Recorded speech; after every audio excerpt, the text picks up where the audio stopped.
Now, maybe the most famous and picturesque of the log houses is the so-called dog trot house.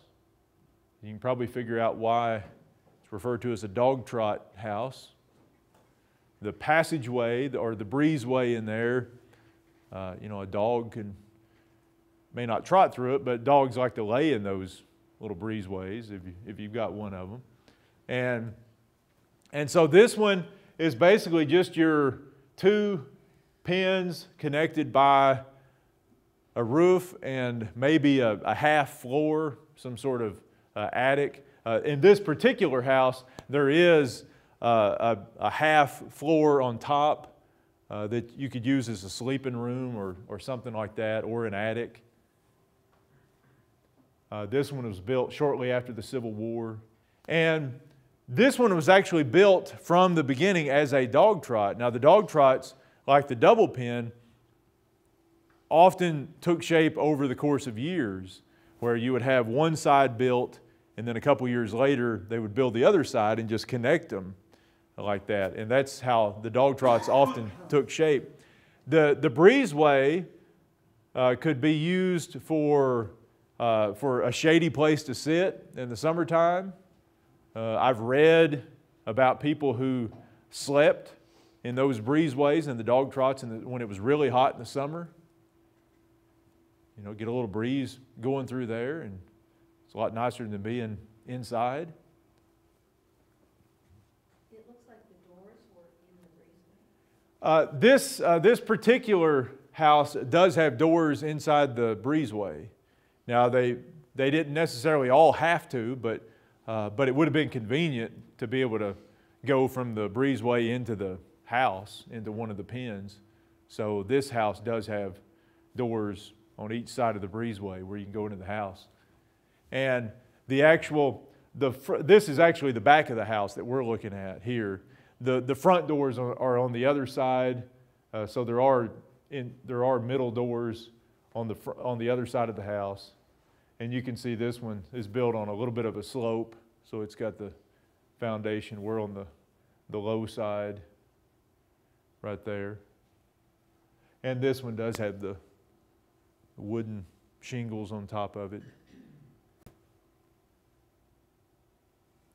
And I had a couple of first-hand accounts.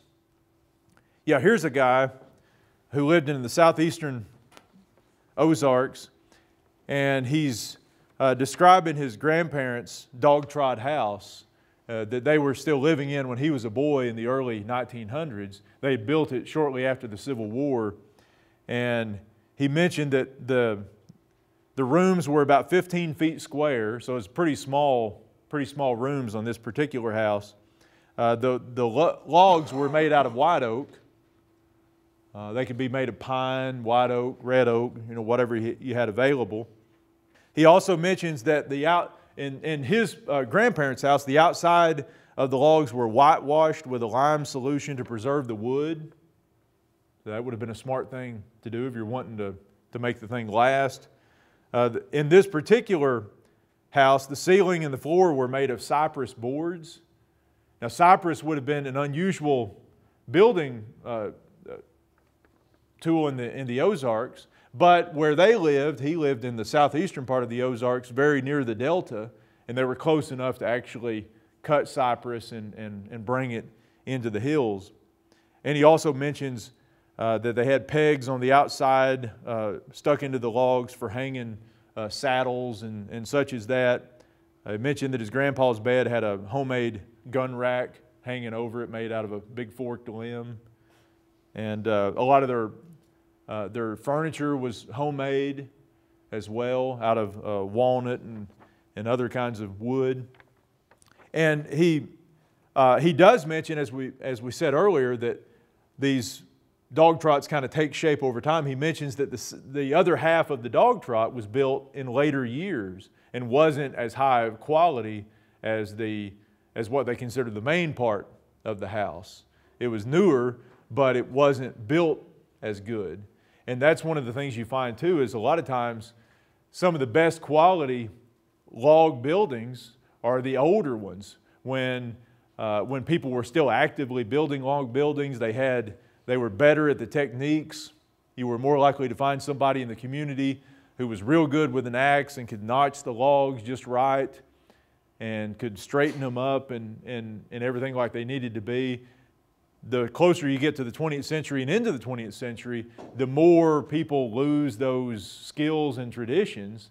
And a lot of times the log houses that were built in the early 20th century are just kind of thrown together, and they don't look as good and they don't last as long either. Let's see, we got, and this is an interesting, it's from Taney County. This is a log house that was built in the 1880s. And in this particular community in Taney County, the family that built the log house got a neighbor who was considered the best axe man in the community to hew out the logs for the house. They used white oak logs. They built a dog trot house. Both pens were 20 by 24 feet, so that's pretty big. 24-foot log is a big log. Of course, you would have had white oak logs in those days before the timber boom came through the region and cut all the virgin timber out. You would have had some white oak logs that were that big. Each one of the pens had a half loft or a half story upstairs. They had a stone fireplace on each end.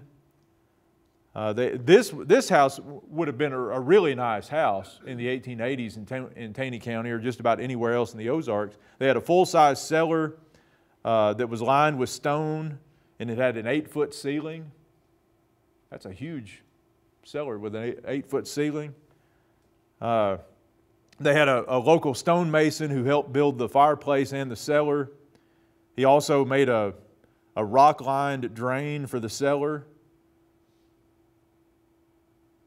And she talks about making the limestone mortar, the lime-based mortar with sand and water and all that kind of stuff. So a pretty impressive house with pine flooring, real windows. You know, they were uptown. This family was unusual. They were of German descent. That wasn't terribly unusual, but they were unusual in that when they first came to the Ozarks, before they built this dog trot in the 1880s, their first house they built was a stone house. And in the 1800s, that was very unusual for pioneers to build their houses out of stone. It became very common in the 20th century. The house that I live in is made out of stone. It was built in the 1950s. Very common in those days, made out of field stone and stuff. But for a family to build a stone house in the 1870s was very unusual, especially made out of cut stone. That was an unusual thing. It probably had something to do with the fact that they were of German descent, and that was a tradition.